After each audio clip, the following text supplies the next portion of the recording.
un jour où j'étais en stage, il y avait un autre stage en parallèle dans le même lieu, qui était un stage de théâtre équestre, qui était dirigé par un monsieur qui s'appelle Bernard Cantal. Et je l'ai vu travailler à pied avec les chevaux et les acteurs. Ça m'a passionnée, j'ai trouvé ça incroyable et évident.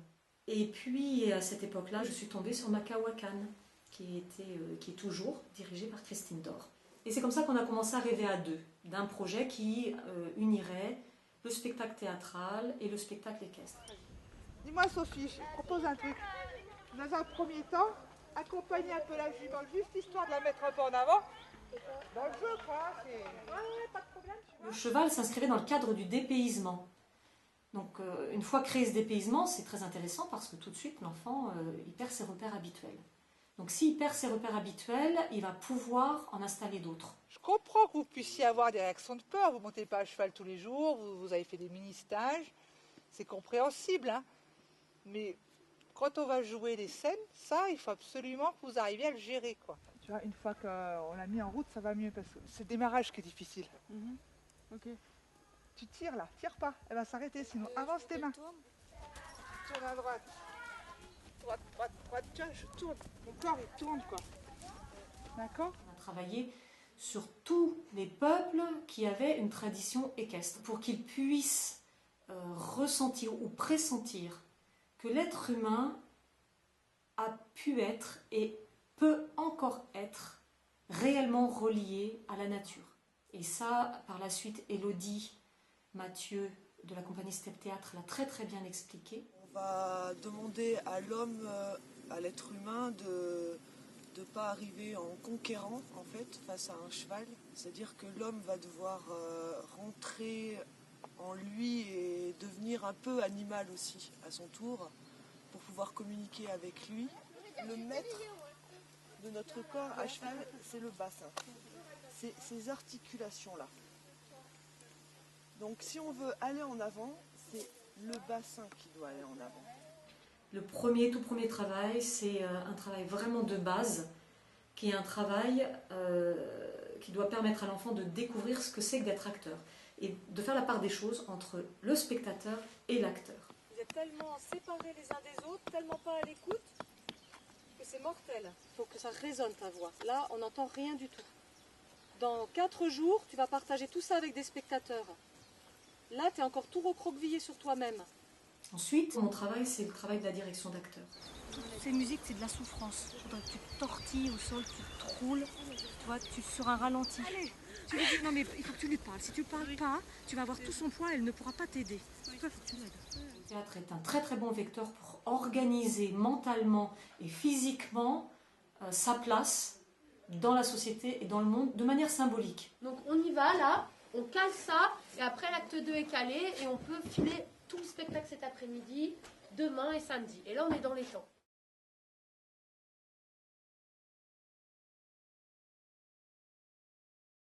Alors t'es contente après 2 ans de travail du spectacle? Bah oui, mais je me rends pas vraiment compte que c'est le spectacle en fait. C'est parfait, j'admire le travail qu'il y a autour de ça. Bon, captivant, hein. Et ces silences comme ça, c'était impressionnant. Moi, je suis vraiment très touchée par les enfants que j'ai vus ici, au milieu de la forêt. Ils étaient marsaquois. Quand Sophie, la metteur en scène, m'a proposé de faire ce travail-là, je ne pensais pas qu'on irait au 10e de ce qu'on a fait.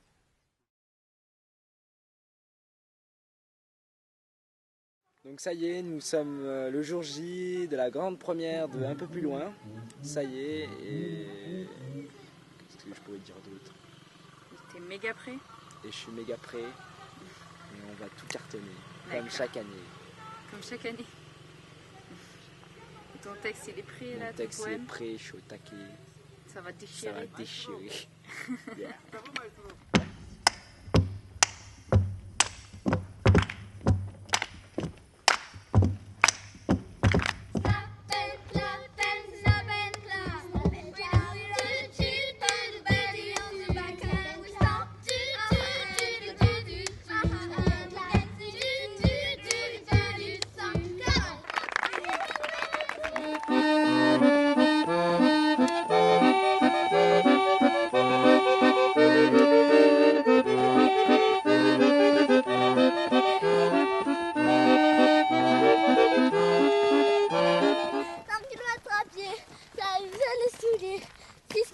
papier. Ça fait 10 ans que je fais du théâtre dans la compagnie Les Petits Pois. J'ai commencé quand j'avais 6 ans et donc là je vais arrêter dans quelques jours et je viens juste d'avoir 16 ans.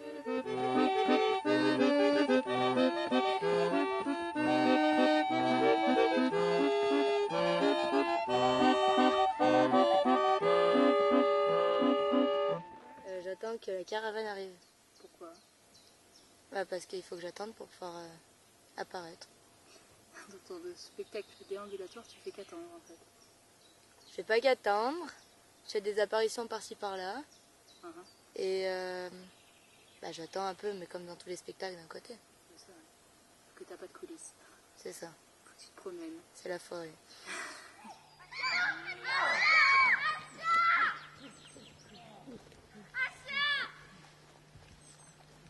Mais tais-toi à comprendre.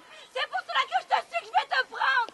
Vous les vivants, vous tous rassemblés autour de ces merveilleux animaux. Je viens de bien plus loin que vous pour retrouver celui qui m'appartenait. Alors écoutez-moi. En quelques mots de ce que t'as pour toi apporté les petits pois à l'heure actuelle, qu'est-ce que tu dirais? De l'assurance à l'oral. Et ça, je le ressens vachement, par exemple au lycée, même quand j'étais au collège. Ça se ressent vachement parce que les autres, ils sont tout timides et moi, j'arrive bien à m'exprimer, tout ça. Donc ça, j'ai vraiment senti.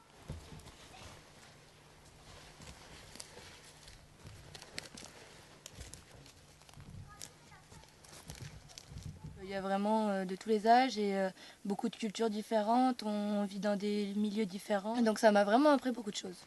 Venez voir, venez voir. Apparemment, c'est par là. Attendez-moi ici, vous autres.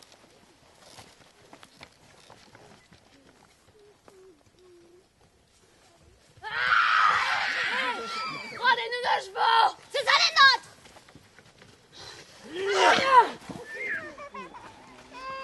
Vous, Zéphyr, pluie, neige et cheveux de glace, enlacez vivement cet être orphelin.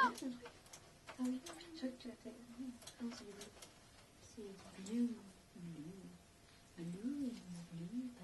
cru qu'il y avait un accident, en fait c'était un arbre. Du coup on a couru comme des malades dans la forêt. On a couru à vive allure. Puis là on se rend compte qu'on est carrément à l'avance. Punaise, c'est trempé par terre. Enfin la mousse, j'ai le costume qui est trempé. Pourquoi t'attends là dans la forêt? Là pour se disputer. T'attends pour disputer? Ouais. T'aimes bien ton personnage? J'adore, moi je peux me disputer, ce point de merde, le groupe.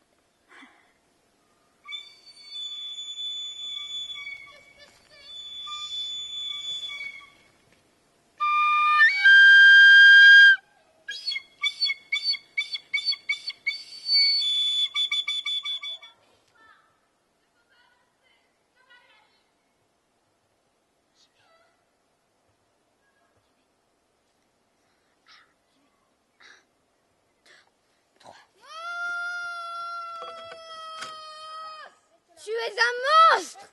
Jamais je n'aurais dû t'élever. Tu as trahi l'amour que je t'ai donné. Non, Méridine, tu sais très bien ce que valent les humains. Les forêts ravagées par leurs affreuses machines, les rivières asséchées, les ruisseaux empoisonnés par leurs déchets. En voilà encore une preuve. Toi, reste là. Regardez là-haut. Un cheval. On est arrivé? Je sais pas, on va demander. Eh bonjour monsieur, on est bien au village des chevaux? Chien, c'est là. Non, Alexis.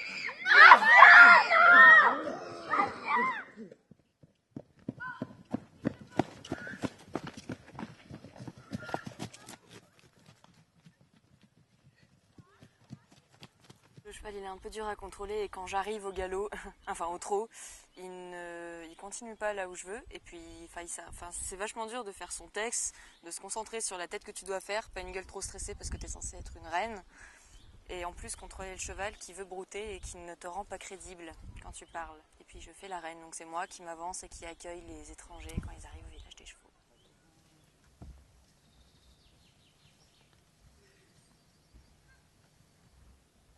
C'est quoi ton rôle alors? C'est Landa Caprica, c'est un cavalier. Si vous vous agitez, ils s'agiteront. Et vous risquez de ne plus les revoir. Qu'est-ce que tu leur expliques en fait aux gens de la caravane? Que les chevaux ils ont disparu à cause d'eux. Alors on va pas les laisser continuer. Et je leur dis comment on travaille, comment ils doivent être.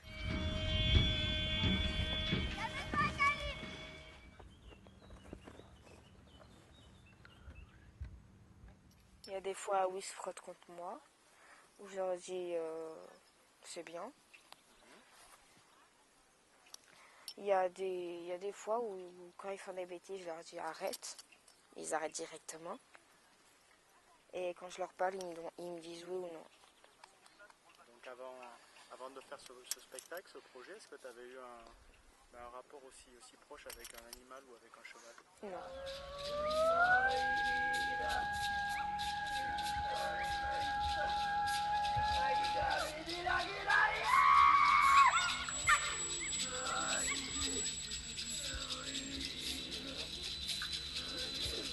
Pour l'approcher, c'est facile, j'y vais doucement.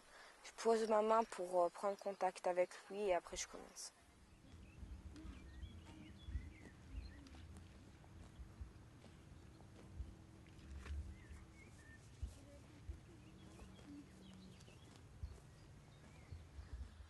Quand je suis dans la nature et que je suis toute seule, ça va. Mais quand je suis avec les chevaux, je suis bien parce qu'ils broutent, ils font des choses et tout. Donc je me sens pas trop seule.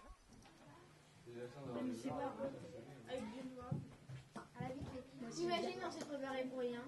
On va faire le spectacle, donc j'essaie de pas trop stresser et j'essaie de me détendre avec les chevaux.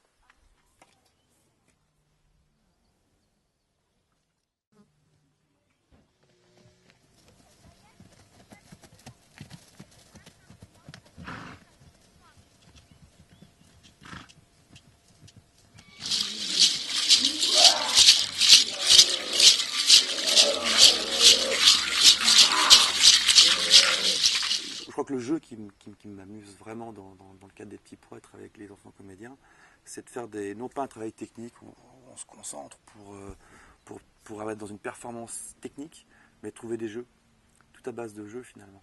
Là, je prends du plaisir à inventer des formes, des sortes de jeux vocaux ou corporels pour qu'on passe du bon temps en plus à le faire.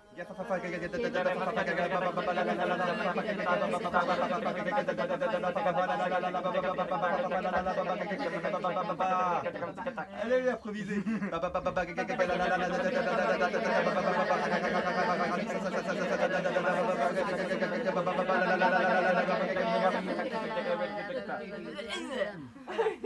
Là, on dirait des Mongols.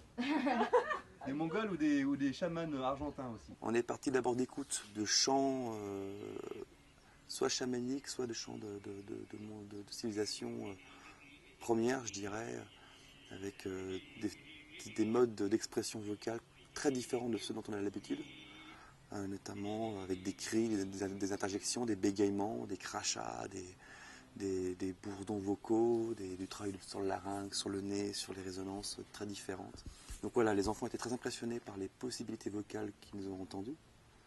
Et après, je leur ai demandé de trouver leur propre voix, leur propre chamanisme pour ceux qui sont dans le rituel chamanique, ou pour les esprits des bois, les fées, trouver leur au pluriel, sonorité.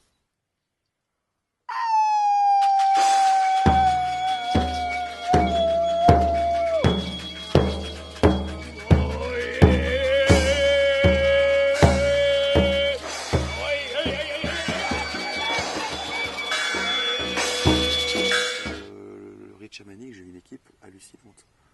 Des plus jeunes aux plus expérimentés. C'était incroyable le travail qu'on a pu faire.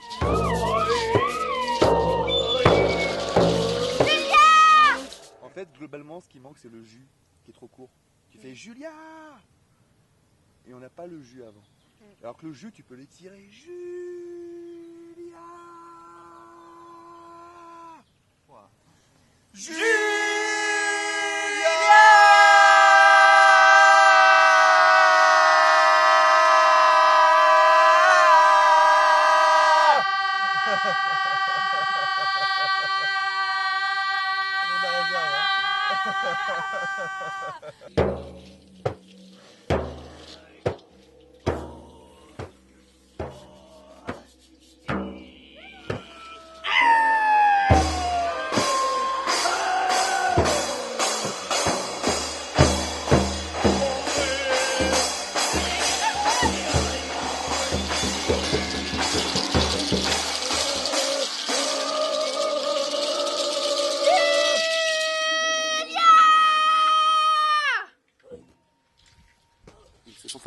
propre chamanisme, loin des clichés.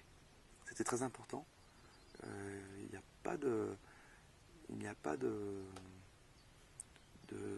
d'impression hollywoodienne ou tout ce cinéma ou toute cette culture qui fabrique un peu des chamans en carton-pâte. Et ils ont réussi à pas tomber dans ce piège-là, à pas fabriquer un chamanisme plus ou moins stéréotypé, mais creuser un petit peu dans ce que ça peut être un ressenti, créer des sons avec leur gorge, avec leur corps, avec leur cracher, péter s'il faut, mais voilà, être vraiment des humains présents corporellement.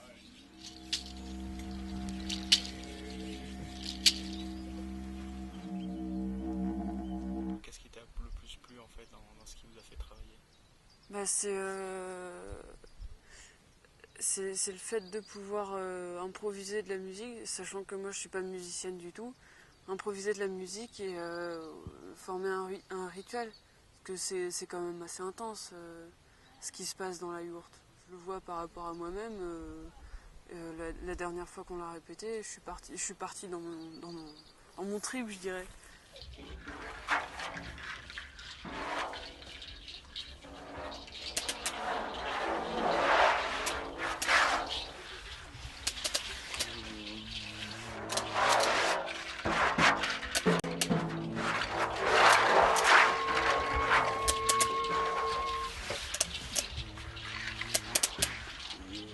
C'est vraiment sur l'impro que s'est créé le personnage, avec des impros surtout sur cette scène justement de chamanisme, à voir avec les instruments, les tambours, les percussions, la voix, travail sur la déformation de la voix pour qu'on n'ait pas l'impression que ce soit quelqu'un qui parle, quelque chose d'un peu inhumain, d'un peu déformé.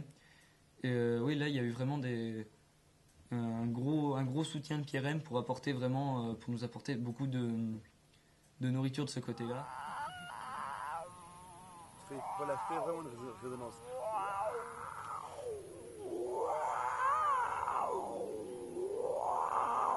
Liane de la baisse, tu dois disparaître, comme ton image va se disperser dans la terre. Je pense que ça aura pu m'apporter quand même pas mal de choses, simplement pour découvrir culturellement le chamanisme, j'y connaissais absolument rien.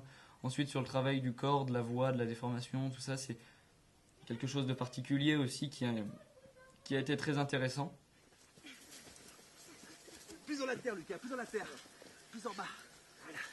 C'est parti. Je suis celui qui entend, mais que l'homme n'entend pas. Allez, c'est parti. Il y a 10 ans, quand je suis arrivé, j'étais pas tellement motivé pour faire du théâtre ni rien. J'étais plutôt un gamin insupportable, je dirais. J'étais vachement colérique, tout ça. Les travaux sur la respiration, sur aller sur scène et montrer quelque chose, et les travaux qu'on fait souvent avec Karim, de dire qu'on n'est pas des gamins, on vient sur scène pour montrer quelque chose de qualité. On n'est pas un gamin, on est un artiste. Et si on est un artiste, les gamineries c'est fini, les gamineries c'est en dehors. Ça, je pense que c'est quelque chose qui m'a bien fait mûrir quand même. Même sans continuer quelque chose d'artistique, ça donne une confiance en soi et des facilités, il me semble, pour s'exprimer, pour oser faire quelque chose. T'apprends finalement à faire quelque chose, mais jamais à moitié, parce que sinon c'est sûr que c'est ridicule, et du coup à assumer, et ça c'est des qualités qui sont indispensables pour... Enfin, il me semble que dans la vie, moi, ça me servira toujours.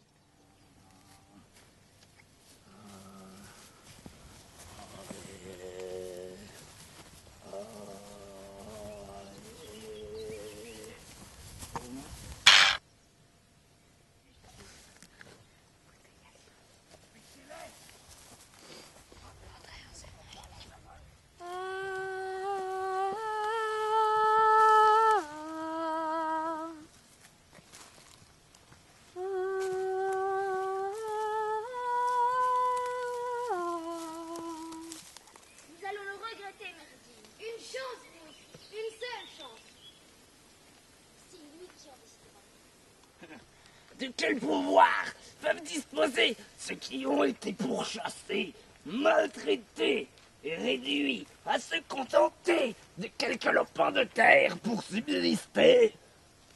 Le pouvoir de vous charmer.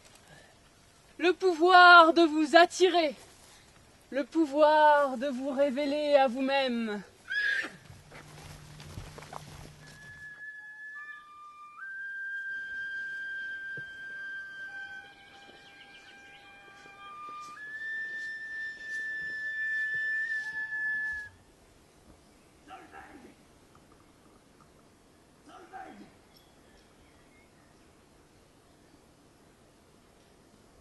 J'ai choisi de choisir ce personnage, d'être un cheval, mais moitié homme, moitié cheval.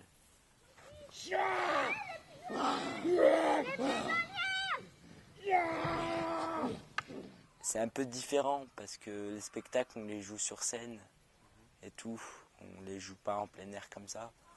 Puis c'est une nouvelle expérience quoi. Ça demande beaucoup de boulot, beaucoup de concentration. C'est parce qu'il y a une histoire de résonance aussi, puisque je parlais face à un micro. Donc pour moi, c'est une nouvelle expérience. Tout le son se concentre dans une oreille, l'oreille du micro. Ah ok, d'accord. Donc il faut arriver à articuler plus précisément dans le micro. C'est-à-dire qu'à la fois tu projettes pour lui donner le spectateur, mais en même temps tu passes par ce tout petit micro. Ok, d'accord. Parce que les enceintes, elles sont énormes. Et je laisse le temps. Parler devant un public, on a l'habitude, mais parler devant un micro, ça fait bizarre. Il n'y a pas la même voix qui sort. Ce texte de théâtre, ce poème, je l'ai appris. Et en l'apprenant, Sophie m'a demandé de l'apprendre en ayant les images dans la tête. Les images que j'ai dans la tête, c'est un cheval. Il broute à l'horizon, etc. Chevaux. Chevaux. Pavé. Sabot, pavé. Sabot. Glaise. Et sabot. Chevaux et routes. Chevaux et nuits. Oh! Grand chevaux levés. À l'horizon, dans les soleils qu'ils broutent.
La démarche était extrêmement originale pour nous et ici, nous qui sommes assez complexés très souvent de notre cadre, de notre façon de vivre, etc., mais nous avons été agréablement surpris et séduits par une démarche qui pour nous était véritablement originale. Et je dois dire que pour avoir suivi de très loin les choses, je sais qu'il y a eu un soutien et une vraie communion avec les habitants de la Vesse, avec Christine, et puis les répétitions l'année dernière m'ont fait découvrir un monde qui est un monde qu'on ne vit pas au quotidien ici, qui est un monde du théâtre, qui est un monde des artistes plus que des enfants. Moi aujourd'hui, j'ai vu des artistes, et j'ai vu des artistes s'épanouir pendant plus de 2 heures de temps et arriver à captiver les gens qui étaient ici, qui ne sont pas des habitués du théâtre, ni les uns ni les autres, on a l'habitude de ça. Cette espèce de synergie entre l'espace qui les entourait, la lumière, comme on l'évoquait tout à l'heure, les oiseaux, les animaux qui étaient en raccord avec la montée en puissance, et puis nécessairement une petite larme qu'on écrase à la fin du spectacle, et tous les gens qui étaient là ont applaudi, n'ont rien pu dire d'autre.